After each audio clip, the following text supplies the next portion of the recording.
পড়ালেখার পাশাপাশি পোশাক কারখানায় শ্রমিকের কাজ করেছেন মোহাম্মদ মোকসেদুল ইসলাম।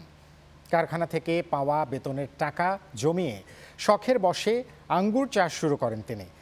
তার গড়ে তোলা আঙ্গুর বাগান দেখতে এখন প্রতিদিনই ভিড় করছেন বিভিন্ন এলাকার মানুষ।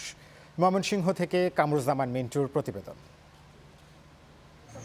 সবুজ পাতার ফাঁকে থুকাই থুকাই ঝুলছে পাকা আঙুর। দেখলে মনে হবে বিদেশের কোনো আঙুর ক্ষেত, অথচ এটি ময়মনসিংহের বালুকার মল্লিকবাড়ি গ্রামের তরুণ উদ্যোক্তা মোকসেদুল ইসলামের গড়ে তোলা বাগান। মাত্র 2টি গাছ দিয়ে শুরু করা তার যাত্রা আজ 14 শতক জমিতে প্রায় 180টি আঙুর গাছে বিস্তৃত হয়েছে। ব্যালেজ, ডিকসন, গ্রিন লং ও ব্ল্যাক রুবি সহ প্রায় 20 জাতের আঙুর চাষ করেন তিনি।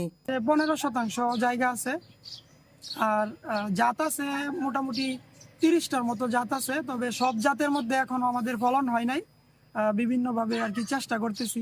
শুধু আঙুর বিক্রি নয়, চারা উৎপাদন ও বিক্রির মাধ্যমেও আয় করছেন মোকসেদুল ইসলাম। তার বাগানের প্রতিটি আঙুরের চারা 400 থেকে 500 টাকায় বিক্রি হচ্ছে। বাগানে আসা দর্শনার্থীরা আঙুরের সৌন্দর্যে মুগ্ধ হচ্ছেন এবং স্বাদ নিয়ে প্রশংসাও করছেন। আঙ্গুর বাগান আছে, সেই কৌতূহল থেকে আসলাম। আইসা আঙ্গুর ফল খাইলাম, অনেক সুস্বাদু এবং অনেক মিষ্টি। এই তরুণ উদ্যোক্তার আঙুর বাগানে কৃষি বিভাগের কর্মকর্তারা নিয়মিত পরামর্শ ও সহযোগিতা দিয়ে আসছে। আমরা কৃষি বিভাগ থেকে তাকে নিয়মিত পরামর্শ, রোগ ব্যাধি, ট্রেনিং, কাটিং, প্রুনিং সম্পর্কে বিভিন্ন পরামর্শ দিয়ে আসছে।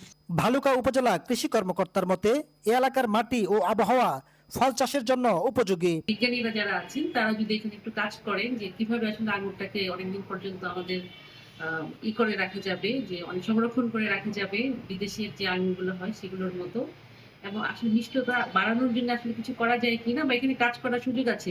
সরকারি সহায়তা ও পৃষ্ঠপোষকতা পেলে তার মতো আরো অনেক তরুণ আঙুর চাষে আগ্রহী হবে। এতে দেশের কৃষিতে নতুন সম্ভাবনা তৈরি হবে এবং আঙুর চাষ একটি লাভজনক খাতে পরিণত হতে পারে। কামরুজ্জামান মিন্টু, চ্যানেল 9, ময়মনসিংহ।